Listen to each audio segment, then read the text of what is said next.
welcome to the video. The gang is all here. We are patiently awaiting Aunt Barry's purchases of about 24 pounds, 4 different lots.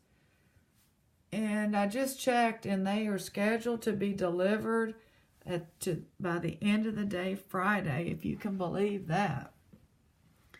So they must know about our Friday night lights around here. And we're going to be opening one of them and probably just do it in parts. Probably Friday night for 45 minutes we'll open one. And as you know, we're looking for gold and silver. That's what we're looking for. We're not, basically. And hopefully we'll find some. I'm not so sure, but we're trying. Aunt Barry's trying. So we really appreciate that. And either way, it's going to be a lot of fun. I'm having my second cup of the Sleepy Time tea. Oh, that's some loud gulping. Sorry, but we gulp and we slurp and we relax around here.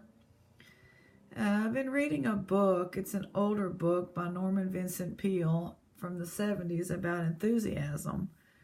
And I was meant to bring it in here because it's a paperback. It was going to the trash, right? It was in the trash. Dumpster find from my favorite thrift store that throws out all their stuff. And I just started reading it because I needed something for work. And I've been praying about it. And I want to be enthusiastic. And I didn't really couldn't put it in words, but it's a very yellowed little paperback, and after about a page of that and 2 glasses of Sleepy Time, you fall right asleep. But the wonderful thing is it's starting to help me in my private life or in my professional life as well. But even in my private life, I've found new enthusiasm and joy. I will try to remember to bring it if I do a little video tomorrow night, what I want to do is I want to read some of this. Remember, we had several of these wonderful throwouts, January 1974, Arizona highways. All my stories I told y'all earlier today on that genealogy throwout, and where I told you about the one lady who sold local little bags, and we looked at many of her little bags. And then she started getting to where they were barely anything in there for $8 for something like that.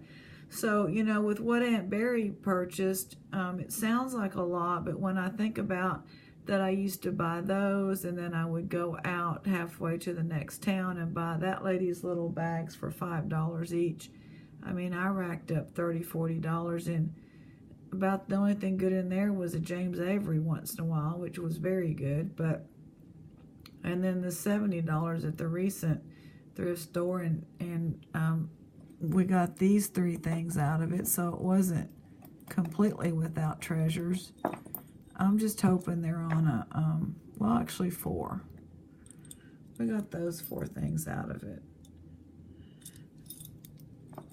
But I'm just saying that,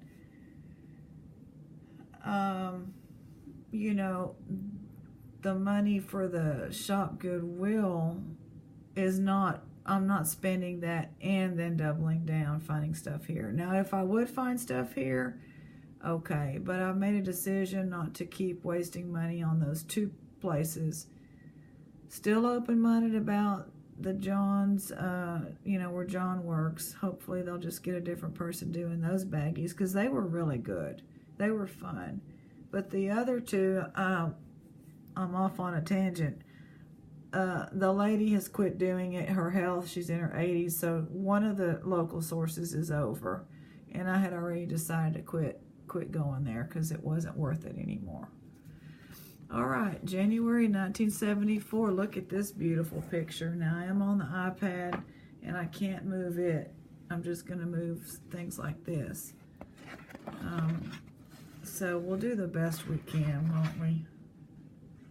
Look at this guy. Let me move my Topo Chico. Oh my goodness, I tell you what, I still have a story. I have not waxed the vehicle, my daddy's truck, in years. And the paint is not that great. It's 20 years old almost now. Look at this gentleman. It says his name is Jimenez Pablo Rainbow Dancer during the 1959 Gallup Ceremonial. Wow, he is decked out with gorgeous jewels. I mean, this is just gorgeous. Doesn't get any more amazing than that.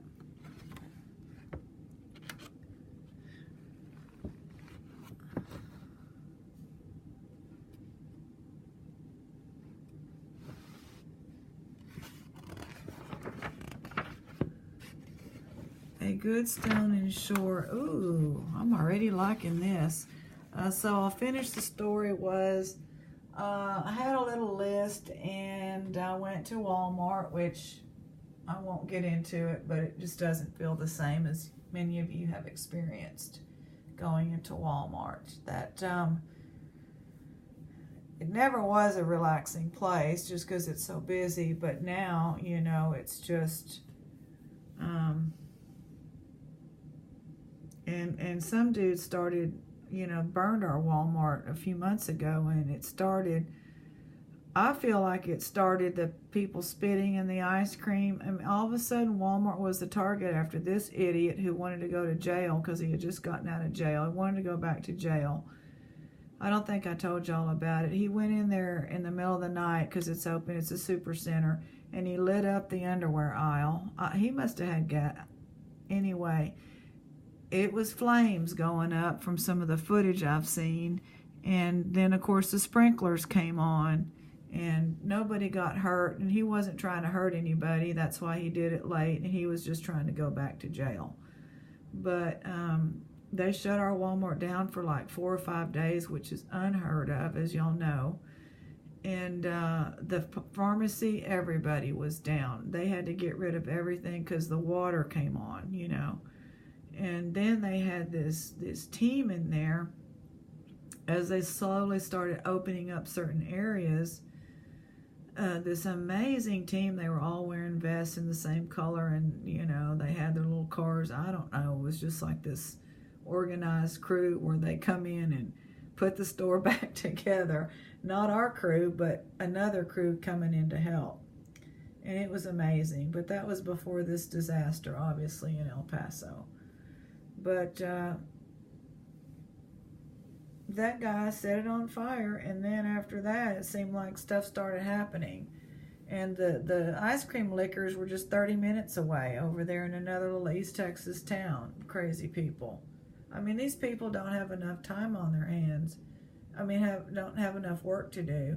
And that's what this guy wanted. He wanted to go back to jail to be taken care of. That's what he told, apparently, his lawyer or whatever. He was not from here. He was from Arkansas. We have a super center here, and then we have a little Walmart market. And the super center has just been, you know, it is the place within a radius of 60 miles that some people have access to, you know, everything they need, especially the prescriptions. So our Walmart is very special. And I love our Walmart. But anyway, I went today and got some more paint for my little rocks, because they have 50-cent bottles of paint where I can very cheaply cover the rock and get it painted. Then the painting is different, but I mean, just to, you know, it takes a lot of paint just to cover the rock. You have to do 2 coats. And then I got wax, because that was on my list. And I washed the vehicle, the truck, yesterday. It's my daddy's truck. It's about all I have left from him. And I washed it, and I was like, I sure need to wax it, but it's hard to wash and then wax. So today I just got the wax, and I told the guy he knows me, the little checkout boy. And he's like, are you going to go wax your car? And I literally said, well, no, but just buying the wax and getting in the house, that's an improvement. Because, you know, I'm always like, I got to wax it. Well, I don't have any. So I purchased the wax, had no intention of waxing the truck today. And next thing you know, I decided let me wax half of it, because putting the wax on, it's that turtle wax liquid. You know, that's the best for me because you can get it off easy. It's probably not the best protection in the world, but it works for what I can do. But so I got half the truck done, and then I just started doing the rest. And then I detailed it with Armor All. So it was great. Kind of went off on that, but that was unexpected. All right. A good stone, in short, must possess an undefinable property called the zat, which is something like the water of a diamond or the luster of a pearl. The water of a diamond. Okay, if anyone can clue me in on that. A fine colored turquoise without the zat is not worth much. Joseph Pogue. The extra measure of beauty and quality of a human being and the unexplainable attraction of a precious gem are the charismatic properties apart from scientific, academic, or clinical analysis and conclusions. So it is with turquoise. We are primarily concerned with the zat, the sensuous appeal of the gem, and the people involved in the romance and business of turquoise. Defining the zat. It's all in the book. You can look it up, and everything else you need to know about turquoise too, in an easy-to-read, hard-to-put-down style. For those who wish to delve into the story of turquoise from alpha to omega, there is only one source, appropriately titled The Turquoise by Joseph E. Prague, Ph.D. Okay, sidebar. I need that book. All right. He is eminently qualified by his credentials as Associate Geologist, United States Geological Survey, formerly Assistant Curator, Division of Mineralogy and Petrology, United States National Museum, Fellow of the Geological Society of America. Dr. Prague's great work of 162 pages represents one of the most complete treatises of any single mineral species. Originally published by the National Academy of Sciences as Volume 7, third memoir, contents include full chapters explaining the history, mineralogy, geology, ethnology, archaeology, mythology, folklore, and technology, plus almost a complete pamphlet. I say pamphlet, I know it's supposed to be pamphlet, but describing the affirmative and negative aspects of treating, altering, and synthesizing turquoise. This is the book, the Bible of turquoise experts, and the source for all writers and collectors.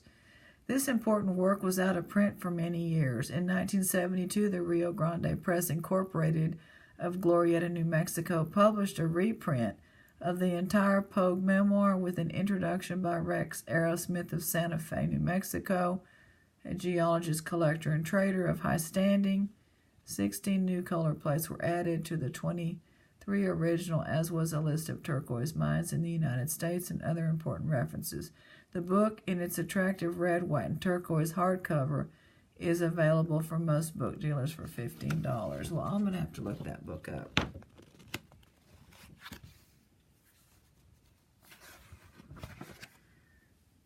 Turquoise.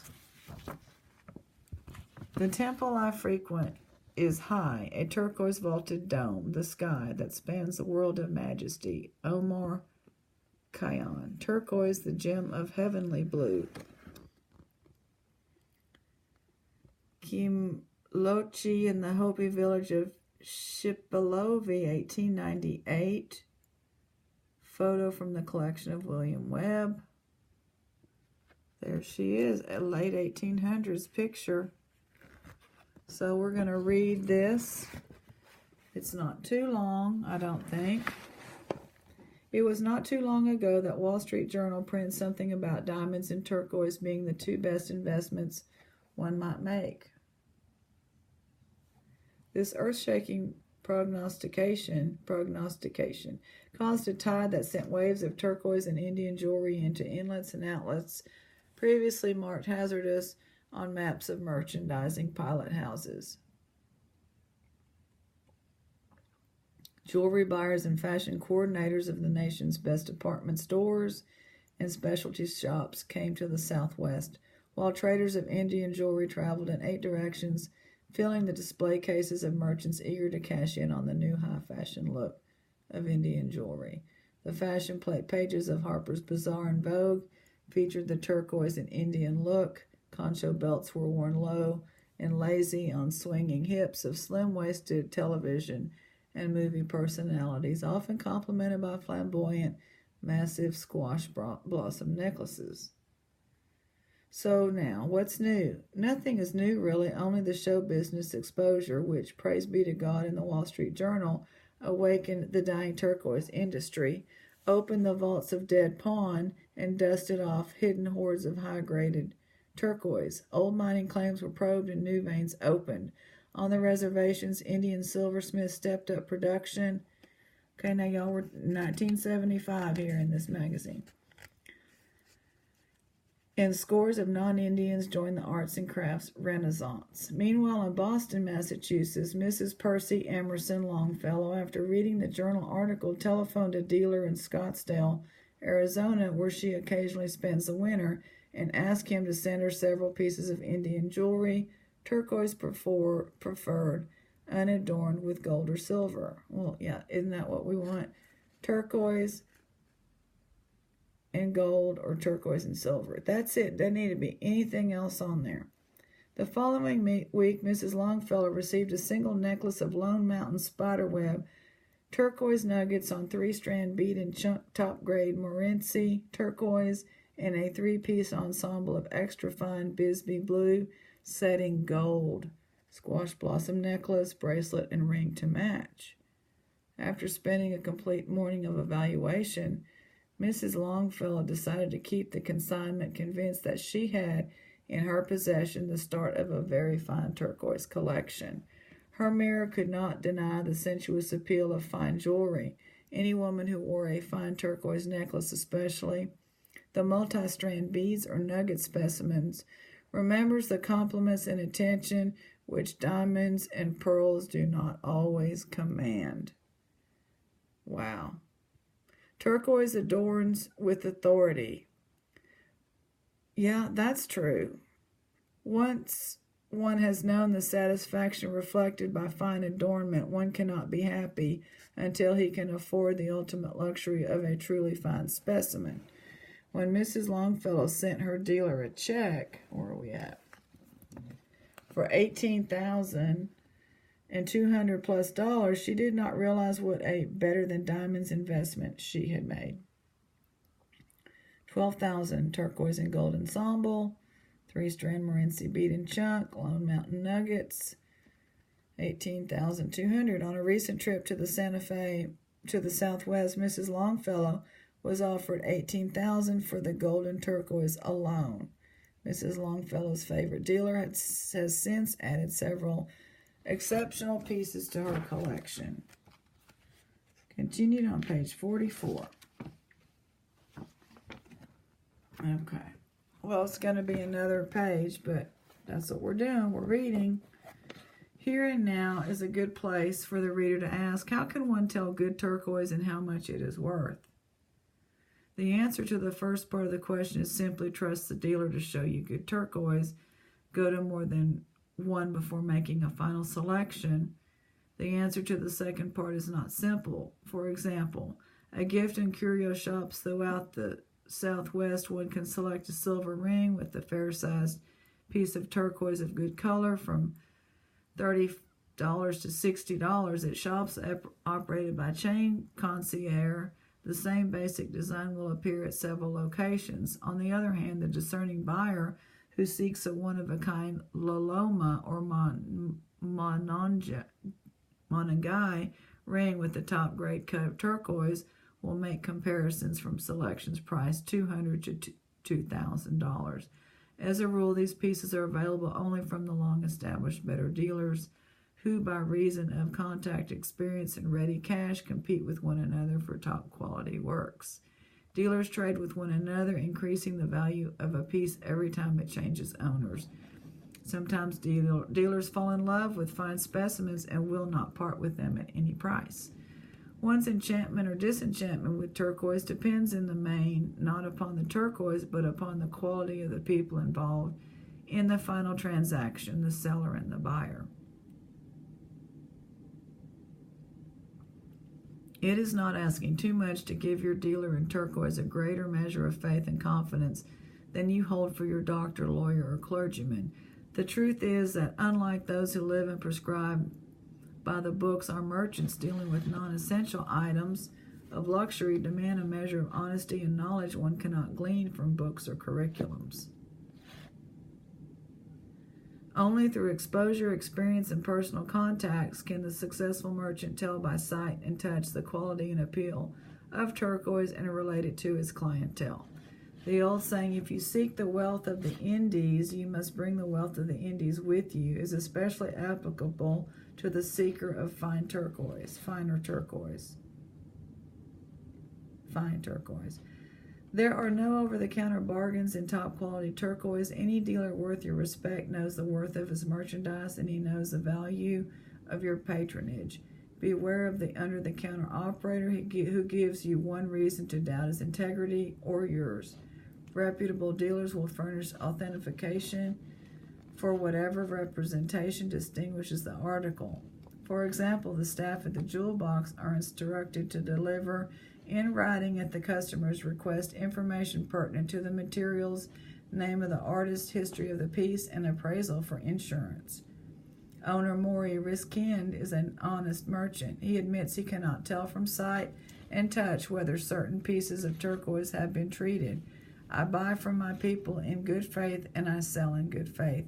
However, if a piece can be proved to be treated, which we have sold to be pure, the jewel box will refund double the purchase price. We make special mention of the jewel box because it, too, came into the business on the wave of Wall Street Journal tide. Primarily a pawn shop located in the heart of downtown Phoenix, the jewel box has been operated by the Riskind family ever since old-timers can remember. A stranger approached Morris Riskind some 3 years ago with the proposition to put up some $100,000 worth of turquoise as collateral for a $40,000 loan. At the same time, Maury heard that a trading business in Albuquerque, New Mexico was for sale. Overnight, the main business of the jewel box switched from diamonds, watches, cameras, and guns to a trading post status, complete with mining claims, wholesale and retail outlets, all of which provided income and support for artists and craftsmen who kept the jewel box showcases replenished. There are $300 squash blossoms for those who cannot afford better, and there are one-of-a-kind museum specimens upwards of $10,000 for those who can. There are many experts who, by reason of experience and exposure, know more about some turquoise than others. However, it would take volumes to name the knowledgeable people we know or know about. It is not necessary to learn any more about turquoise than one needs to know. Knowing the names of the mines is important in putting together the points necessary in the evaluation of a piece. Mine names can be confusing, although important. For example, the old Burnham turquoise shown on pages 18 and 22 is valuable because Old Burnham denotes turquoise taken from the mine originally operated by the Burnham family. 18 and 22. We're just going to look at that. Okay?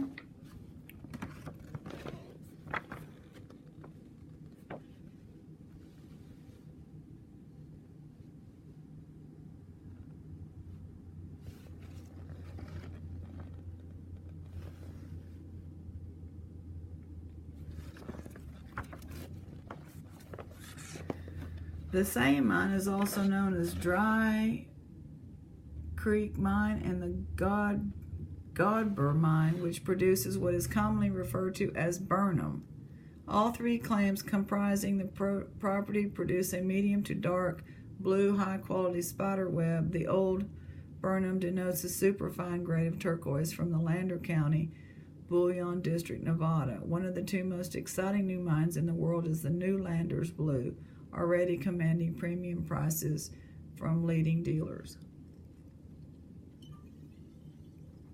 The other new development occurred in Arizona, where a new Bisbee blue vein has given the trade a new headliner. Turquoise in its raw form is an unattractive, opaque mineral. In its pure blue form, turquoise is hydrous copper aluminum phosphate. In many deposits, iron prevails over part of the copper, and from these deposits, green dominates the basic color patterns of the stone. The first general rule in evaluating the price of turquoise is to establish the excellence of color. The size of each piece or the total weight of the related pieces increases not only the price but also the value of the aggregate. Finished turquoise gemstones are bought and sold in the trade by the carat in a unit of weight equal to 200 milligrams. Price per carat of workable stones can run from 50 cents per carat to as much as $200 per carat for extra fine specimens. To put words and pictures together, 9,000 carats of turquoise that were used on the buffalo skull shown on the cover. At a minimal price of 50 cents per carat, the value of the unmounted stone alone represents a base of $4,500. Most of the Lone Mountain No. 8 and Bisbee top-grade turquoise shown in this issue sold for $12 to $20 per carat, while many superfine specimens command $100 to $200 per carat, depending upon the zat. And zat is the heavenly quality of turquoise. We're in January 1974. There's what they're talking about. What did they say? That the value of the stone was $4,500 in 1974. All right.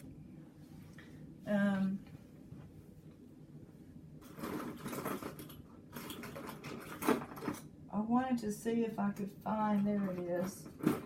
Deborah was doing some, y'all know Deborah, she's a wonderful viewer, commenter, and she's got her own videos. She was telling me she's starting to do this where she's making jewelry from broken china. So this came out of the last batch of brooches, or the last, 2 or 3 videos ago on as far as the jewelry goes. So this is pretty cool. Wanted to show her that in case she missed it the first time and show y'all. And it's time now to close with our dumpster diving read. Our little devotional. My son, I thought this day would never come, but it has come all too soon. You went from my little boy to a young man standing on the edge of his future in the echo of a heartbeat. As you have grown, my heart's capacity for love has grown beyond imagination. How proud I am of you for what you have accomplished, but mostly for the caring, faithful person you have become. You will be leaving soon, so I want to remind you to always trust and follow God's leading, and that wherever else you may be, you are forever in my heart and prayers.